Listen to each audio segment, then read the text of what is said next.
পালনের জন্য যে রোড ম্যাপ সেটি নির্দিষ্ট করতে হবে তাদেরকে। আমরা আমাদেরকে বাস্তবতা বিবেচনায় পরিষ্কারভাবে আমাদেরকে বুঝতে হবে যে সব পরিবর্তন সাধন যেমন তাদের পক্ষে সম্ভব নয়, তেমনি এমন দায়িত্ব কাঁধে নেওয়া সঙ্গত হবে না যেটা তারা বহন করতে সক্ষম নয়। প্রিয় ভাই বোনেরা, তারপরেও আমরা বলতে চাই তাদের প্রতি আমাদের যে সমর্থন সেদিন ছিল সেই সমর্থন তাদের প্রতি আমাদের আজও আছে। তারা জনগণের মূল যে দায়িত্ব পালনের জন্য আজ দায়িত্বভার গ্রহণ করেছেন, সেই দায়িত্ব যাতে তারা সঠিকভাবে পালন করতে সক্ষম হন সেই রকম সমর্থন তাদের প্রতি আমাদের অবশ্যই অব্যাহত থাকবে। প্রিয় ভাই বোনেরা, আমাদের আরেকটি বিষয় আজ অনুধাবন করতে হবে, বাস্তবতা বুঝতে হবে। স্বৈরাচারের ফেলে যাওয়া যে দলমান উচ্ছিষ্ট প্রশাসনের চলমান ষড়যন্ত্রের কাছে কিন্তু এখনো আমরা দেখতে পাই যে বর্তমান এই অন্তর্বর্তীকালীন সরকার মাঝে মাঝেই অসহায় বা বিপর্যয় বোধ করছে।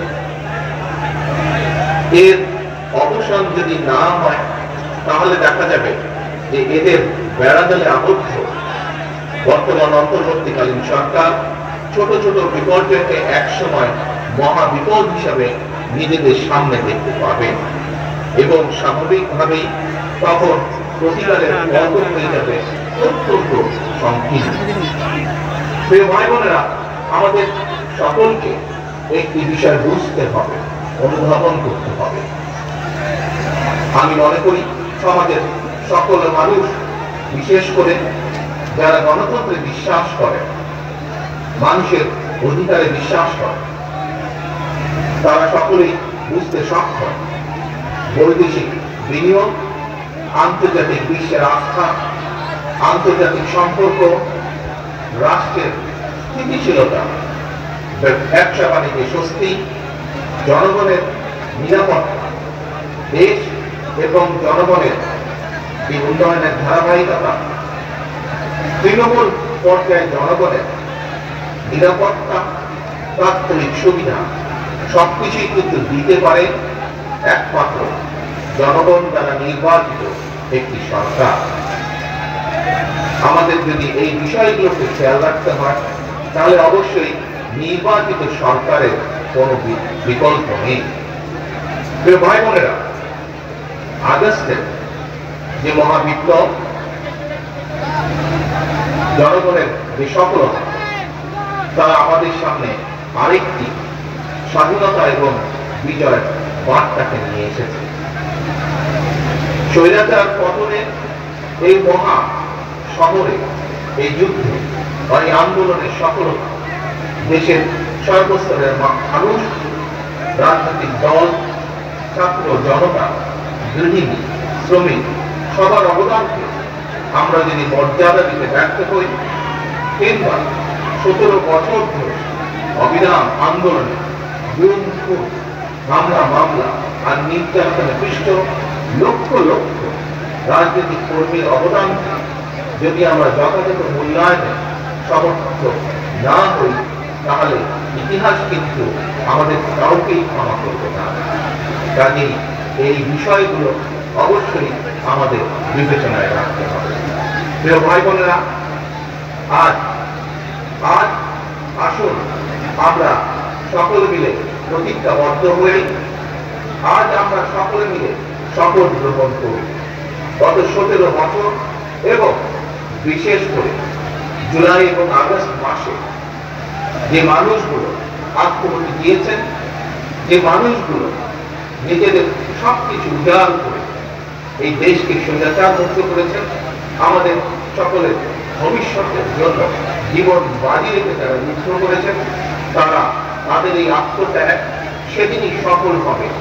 তাদের এই আত্মত্যাগ সেদিনই সফলতা লাভ করবে যেদিন এই দেশের মানুষ রাজনৈতিকভাবে তাদের অধিকার ফিরে পাবে এবং রাজনৈতিক অধিকারের পাশাপাশি একইভাবে যেদিন বাংলাদেশের মানুষের অর্থনৈতিক মুক্তি অর্জিত হবে, একমাত্র সেদিনই আমাদের শহীদদের ৭১ সালে স্বাধীনতা যুদ্ধের শহীদ এবং একই সাথে গণতন্ত্র পুনরুদ্ধারে আন্দোলনে যারা শহীদ হয়েছে, যারা বিভিন্নভাবে ক্ষতিগ্রস্ত হয়েছে, তাদের এই ত্যাগ সফলতা লাভ করবে।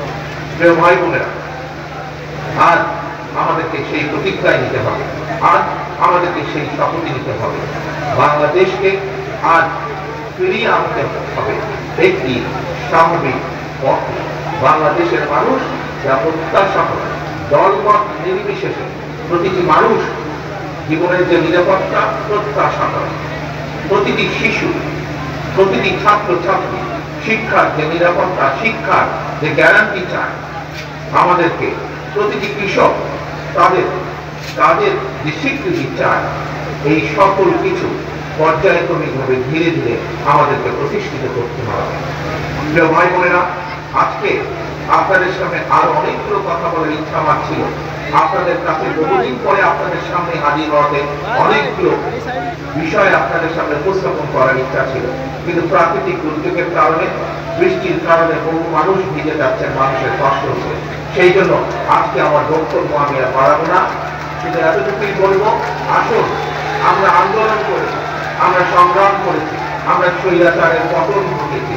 এখন আমাদেরকে জনগণের প্রত্যাশা অনুযায়ী দেশকে গড়ে তুলতে হবে, জনগণের প্রত্যাশা অনুযায়ী দেশের ভবিষ্যৎকে গড়ে তুলতে হবে, জনগণের প্রত্যাশা অনুযায়ী, দেশের মানুষের প্রত্যাশা অনুযায়ী বাংলাদেশের ভবিষ্যৎ প্রজন্ম, তাদের জন্য একটি নিরাপদ বৈষম্যহীন বাংলাদেশ গড়ার কাজ আমাদেরকে হাতে নিতে হবে।